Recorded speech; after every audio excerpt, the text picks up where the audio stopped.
మెదక్ జిల్లా నర్సాపూర్ పట్టణంలో 14వ జాతీయ ఓటర్ల దినోత్సవ కార్యక్రమాన్ని ఆర్డీఓ శ్రీనివాసులు, ఎంఆర్ఓ కమలాద్రి ఆధ్వర్యంలో ఘనంగా ర్యాలీ నిర్వహించారు. ఓటు హక్కు లేని వారు ఓటు హక్కును వినియోగించుకోవాలని ఈ సందర్భంగా వారు తెలిపారు. ఈ కార్యక్రమంలో అధికారులు, విద్యార్థులు పాల్గొన్నారు.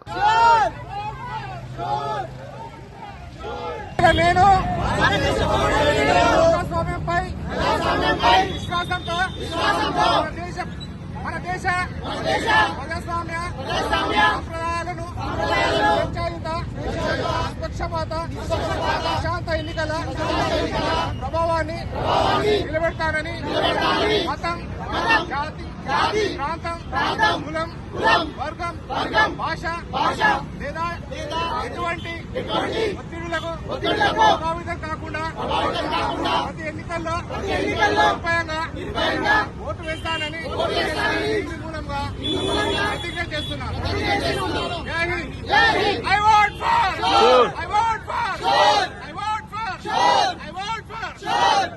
మరిన్ని అప్డేట్స్ కోసం మా ఛానల్ని సబ్స్క్రైబ్ చేయండి.